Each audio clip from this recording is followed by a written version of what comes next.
ত্রয়োদশ জাতীয় সংসদ নির্বাচন ইস্যুতে অন্তর্বর্তী সরকারের বিরুদ্ধে রীতিমতো বিস্ফোরক দাবি করেছে বিএনপির মহাসচিব মির্জা ফখরুল ইসলাম আলমগীর। জাতীয় নির্বাচনের আগে অন্তর্বর্তী সরকার নিজেরাই এমন একটি পরিস্থিতি তৈরি করছে যাতে জাতীয় নির্বাচন ব্যাহত হতে পারে। মির্জা ফখরুল ইসলাম আলমগীরের এই মন্তব্যের পর বেশ আলোড়ন সৃষ্টি হয়েছে দেশের রাজনৈতিক অঙ্গনে।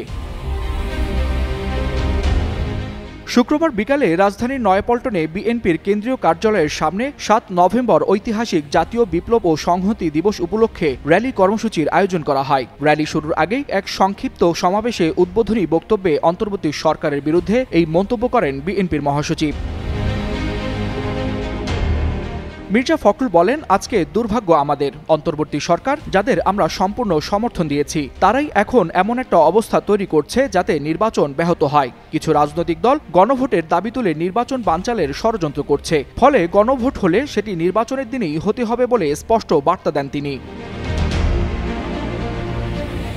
বিএনপি মহাসচিব আরও বলেন, একটি রাজনৈতিক দল এখন জোট গঠন করে চাপ সৃষ্টি করছে যে নির্বাচনের আগেই গণভোট দিতে হবে। কেন নির্বাচনের আগে গণভোট, এমন প্রশ্ন রেখে মির্জা ফখরুল দাবি করেন তারা গণভোট মানেন, তবে সেটি নির্বাচনের দিনেই হতে হবে, কারণ 2 বার ভোট আয়োজন করতে গেলে বিপুল অর্থ ব্যয় হবে বলেও জানান তিনি। বিএনপির প্রচার সম্পাদক সুলতান সালাউদ্দিন টুকুর সঞ্চালনায় সংক্ষিপ্ত সমাবেশে আরও বক্তব্য রাখেন দলটির স্থায়ী কমিটির সদস্য মির্জা আব্বাস, ডক্টর আব্দুল মঈন খান এবং ঢাকা মহানগর উত্তর বিএনপির আহ্বায়ক আমিনুল হক। সমাবেশ শেষে বিকেল 4টায় নয়াপল্টন থেকে শুরু হওয়া র্যালিটি কাকরাইল, মালিবাগ ও বাংলা মোটর হয়ে সোনারগাঁও হোটেলের সামনে গিয়ে শেষ হয়। ওয়ালিউল হাসানাত, যুগান্তর নিউজ।